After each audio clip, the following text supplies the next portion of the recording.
we can stretch and we can stretch and we can stretch, but we want to be able to bounce back. We don't want to stretch and then remain stretched out or snap completely. We want to have that flexibility. So the main thing that I focus on is building that resilience by removing those stressors so that we have space within our system so that we can go up and down, because we're going to have fluctuations within our life where we feel overwhelmed and we feel a little exhausted, but it's about being able to bounce back and be in the middle again. Do you want to wake up feeling like you're stepping into who you're meant to be, into the best possible version of you? What if I told you that the key to your best life, health, and happiness are all around you? You just have to find what works for you. I'm Hope Pedraza, and I believe that there isn't just one way to live a healthy and meaningful life, and that all you need is a little inspiration to make changes that last from the inside out. Each week, I'll be sharing tangible tips and inspirational interviews to help you on your journey. These are the steps to take to improve your life and live with purpose. This is Hopeful and Wholesome. Hello, friends. Welcome back to the Hopeful and Wholesome podcast. And today I have on the show Sunn Mixon. And Sunn is a functional medicine health coach. She's a certified herbalist and a Master Reiki Practitioner.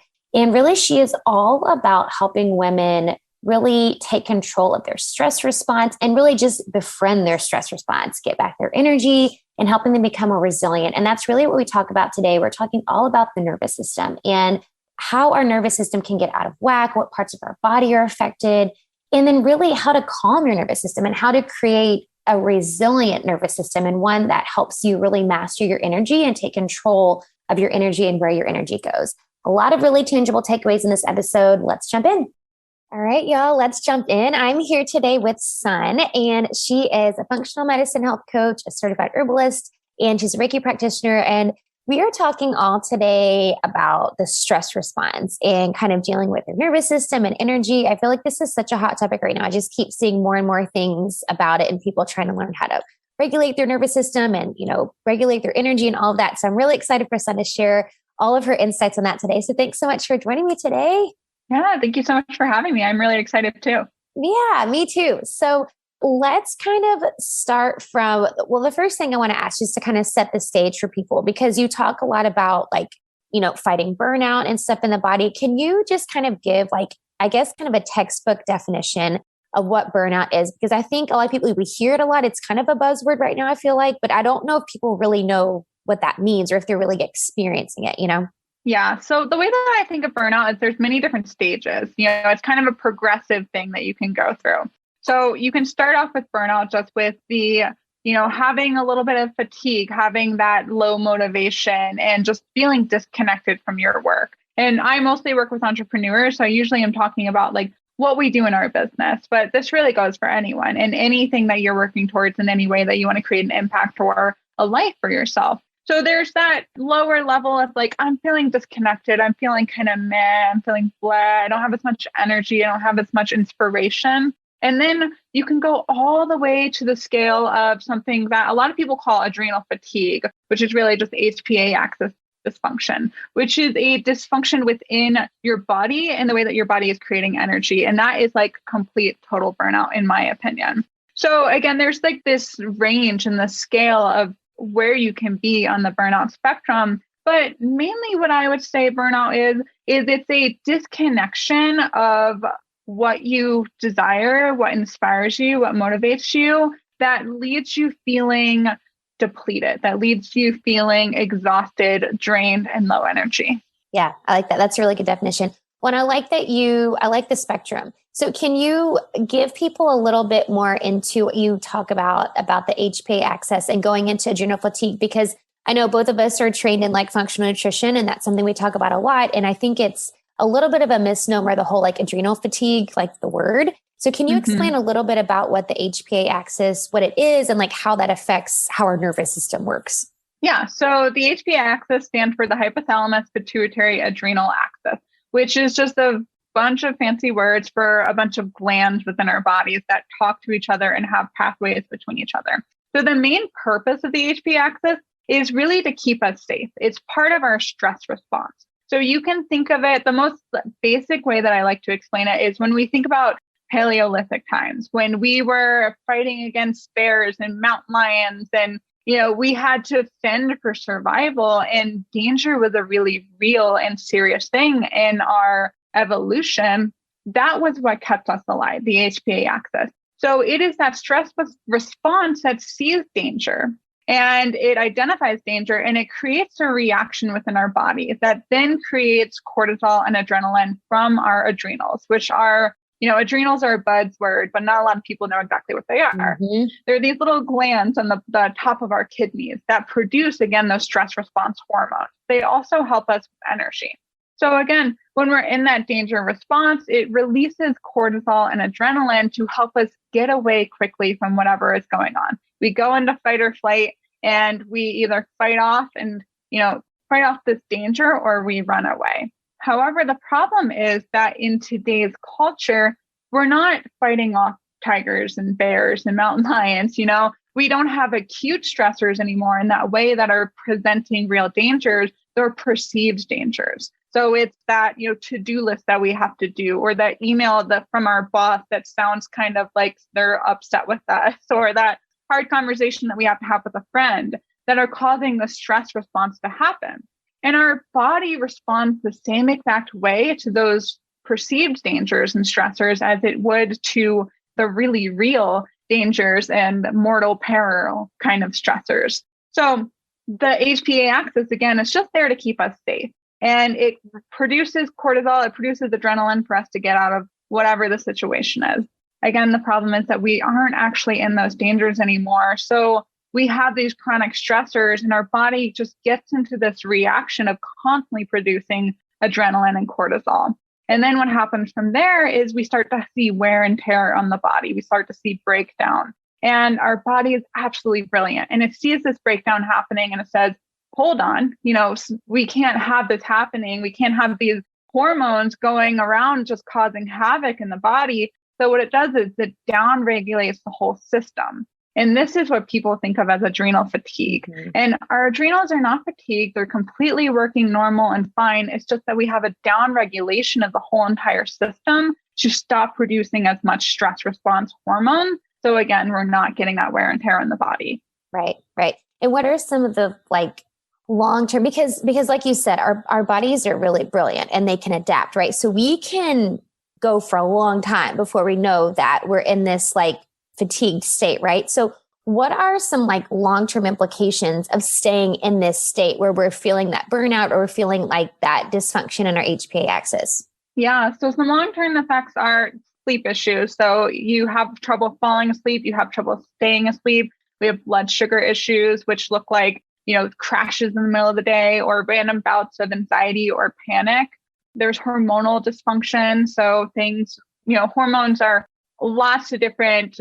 have lots of different parts in our body, lots of different, roles in our body. But hormones such as our sex hormones, our stress hormones, our insulin, our hunger hormones. And then we also see digestive issues, not being able to digest your food, getting reflux, having IBS, IBD. So there's lots of different things that can start happening when the body just really starts to become imbalanced. And the main reason that happens is that when we're in that stress state, the last thing our body is thinking about doing is having proper reproductive organs, mm-hmm. or digesting our food, or going to sleep. It's thinking we need to get out of this danger, even though that danger isn't that kind of life or death situation that it used to be. Right. Yeah.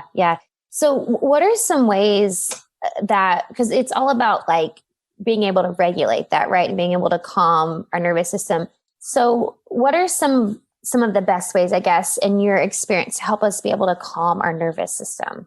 Yeah. So the way that I like to think of the nervous system and our ability to hold stress is like a cup. And this is a great scenario that I use with my clients all of the time. We have our stress cup, and there's many stressors that are filling up this cup. And this can be very small stressors to really large, traumatic stressors that have happened in childhood. So, some examples would be say you were exposed to an environmental mold or something when you were a child. And then you have stress of being in college. And then you have the stress of a relationship. And then you have these mental stressors on top. So there's a wide range of what we can experience as stress. It's physical, it's emotional, it's environmental, it's mental. So one of the main things that I focus on is removing these stressors from our environment, from our body. So if we are being exposed to something like BPAs in our plastic or mold, we're taking that out of the way. So we're removing that stressor. We're reducing the mental stressors on, the mental things that are going on in our brain, the mental chatter. We're working on emotional intelligence so that we have the ability to take on those emotions and metabolize them in a way that's not going to spiral us out of control, etc. So we're thinking about reducing the stressors so that we have resilience within our nervous system. We have more space within our nervous system to handle more. And I like to think of it as like an elastic band. We can stretch and we can stretch and we can stretch, but we want to be able to bounce back. We don't want to stretch and then remain stretched out or, snap completely. We want to have that flexibility. Right. So the main thing that I focus on is building that resilience by removing those stressors so that we have space within our system so that we can go up and down, because we're going to have fluctuations within our life where we feel overwhelmed and we feel a little exhausted, but it's about being able to bounce back and be in the middle again. Yeah. No, I like that. Well, and I like what you said about the emotional intelligence piece, because I think a lot of times, because I get this with my clients too, people think of stress as just like situational stress or like physical stress, but like there's different things that can trigger those like emotional stressors, right? So what are some things, I don't know if you have like tips or strategies or anything that you help your clients with, but for that emotional intelligence piece to be able to use to help regulate our nervous system in that way?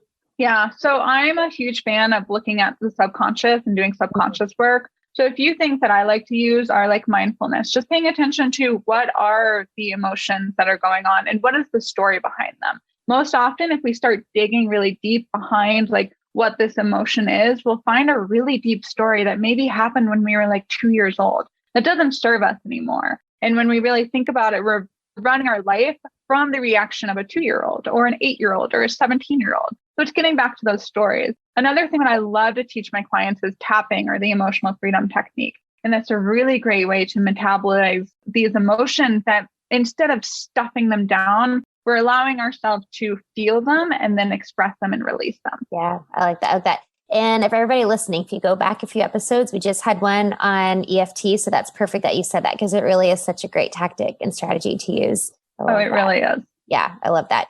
So what are some ways? So I know a lot of people listening, we're all looking for ways to like empower ourselves and to be able to, like you're talking about resiliency, right? Being able to bounce back and stuff. So what are some ways we can really work on, like, I guess, getting back the energy that we're losing, but by, giving energy to all these other things, the things we're anxious about, the things we're stressed about, and then just giving away our energy in terms of like what's dysfunctioning in our body, right? Like we talked about the HPA Axis. So I guess what are some ways we can really like master our energy and be able to take back the energy that we're, releasing to so many things? Yeah, I love how you mentioned that, releasing it to many things. So what I love to do is an energy audit with my clients. And this is just creating a list of like, what takes my energy away? Social media, after I use it, I feel drained. Or after I talk to this one person, I don't feel so good. Or after I go to the grocery store, or, whatever the million things that you do throughout your day that feel like they're either draining your energy or they're sucking you. And then an audit of what fills me up. What makes me really excited? Maybe it's talking with clients if I'm a coach, or maybe it's talking with my partner. I have this really great friend, or, I meditate, or I do yoga, or whatever it might be. And I like to think of it as a scale. Like, how do we keep this balance so that, we have to do some things that drain us sometimes. We have to respond to emails from our boss or from our clients. We have to go get groceries, otherwise we're going to starve, or whatever it might be. So it's making sure that there's a balance and we're not doing so many things that are draining us and not filling our cup up again with the things that fill us up. And we're allowing this to be really even and having bits of both categories. And even if you can do more of the energy filling stuff, that would be even better. Yeah, that's good. I like that. I like being able to take inventory of like what's sucking your energy and what's feeding your energy. That's perfect. I think that's a really good tip, a really good tool to use. So I want to switch gears a little bit and just kind of talk a little bit more about you and what you do, because you have so many cool accreditations and certifications and stuff. So can you kind of give us a look into how you got into, the health coaching and Reiki and all of that? Yeah. So I guess a little bit about my background is I experienced extreme burnout and, what at the time I called adrenal fatigue due to, I was in a pretty stressful environment. I was in an abusive relationship and I had Lyme disease at the time and I didn't know it. So I started spiraling down health-wise. And I had always been interested in health ever since I was like 15 years old. And so I started really diving deep. At the time, I was doing Reiki, and I found that Reiki was doing some incredible things, not only for me, but for the people that I was working with. And so I started having this curiosity and what other ways can we fill ourselves up? What other ways can we benefit our health and feel our best self? Because I knew that at one time I felt amazing. And then at that time, I did not feel good at all. And I wanted to get back to that. So it started to build this curiosity within me. And I also noticed that a lot of people have had a lot of issues going on around me. And even now, you can look at someone and assume like this person, they show up great and they act amazing and they look like they have a lot of energy. But even then, they might be having something going on in the background. So it seemed like everyone in my life had something health-wise happening. So I started studying herbalism, and then I ended up studying functional medicine from Dr. Aviva Ram. And it's just been something that I've been constantly curious about. And now I've been really getting into the subconscious work and really looking at like, how does our subconscious and our brain affect the way that our body works? Mm-hmm. So that was really like how I got into it. And again, I had experienced that extreme burnout to the point where I couldn't get out of bed sometimes. My cortisol was completely out of whack. Mm-hmm. And having been able to come out of that and heal myself and now do what I do in the world was a complete transformation and wake up in my mind, and really drove me to want to share that with people because, if you're burnt out, you can't create the impact that you want to in the world. And if you can't do that, you can't create a ripple effect.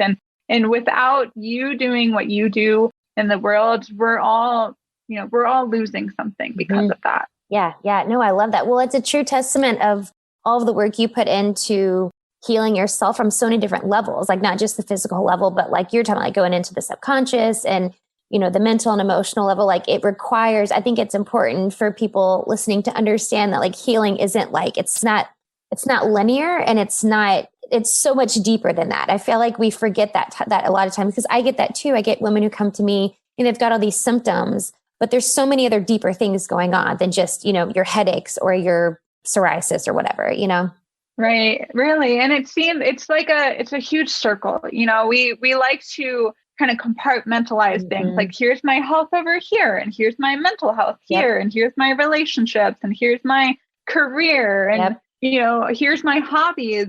And we don't think about how this is an entire ecosystem that is, benefiting or working against us in the way that it's connected. Yep. It's exactly it. Well, and you made the point too, like, by you not if you're living in overwhelm or burnout, by you not living out your true purpose, then it's, we're all connected. Like we're all connected, and we're missing out on a piece of something if you're not being able to live out your purpose. So I think that's another good point too. Like not only is everything you do connected, but it's connected to everybody else. Yeah. Completely. Yeah. I love that. So I like to finish off with one question, like same question I like to finish off with everybody. But before I ask that, can you tell everybody where they can find you and more about you and what you're doing? Yeah. So I currently have spots open for my one-on-one. You can find me either on my website at Desert Sunn with 2 N's, wellness.com, or I'm on Instagram with Sunn, SUNN .Mixon, MIXON. And you can reach out there if you want any support at all. I offer, again, I have my one-on-one where we really dive deep in whatever is going on. And we really take a holistic look at, the functional medicine piece, the herbalism, the energy piece, what's going on in your brain and your emotions, what's going on in your relationship. But it's really holistic. I have a new program coming out called Adrenal Replenish, where we really dive deep into, again, what we were talking about today, the HPA Axis, and that dysfunction and bringing that balance back so you can get your energy back, you can get your motivation back, and again, create the impact that you're here to create in the world and do what you're here to do. And then I also have spots open for Reiki appointments where we get deep on the energy piece and the energy work. Perfect. I love that. What a good timing for your adrenal program. That's perfect. That's awesome. Very cool. Okay. So the one question I like to ask everybody before you go, what do you think is the most important thing you can do to live with purpose? Honestly, I think it's looking at yourself and taking care of yourself. Because when we can take care of ourselves, not only do we show up fully and we, again, create that impact with the vigor and the vitality that we're destined to do, but we also show other people what's possible. When you go first, you become the leader to show everyone else what they can do as well. And then they see that they can become their own leaders in their life as well. Love that. That's perfect. I love it. I love it. I feel like that was like a different answer than we've gotten the past few times. So I love that. I love listening to the different answers. That's great. Thank you so much, Sunn, for sharing all your insight on our nervous system and helping people deal with just life. This was awesome. Thank you so much. Thank you so much for having me. It was great talking with you. Thanks for listening to Hopeful and Wholesome, y'all. If you found value in this week's episode, please subscribe on iTunes or wherever you get your podcasts and leave a review to let me know what you thought. I love to know what you find useful in these episodes so I know how I can provide the most value I can to my listeners. And if you have topics that you want to know more about, I'd love to hear those as well.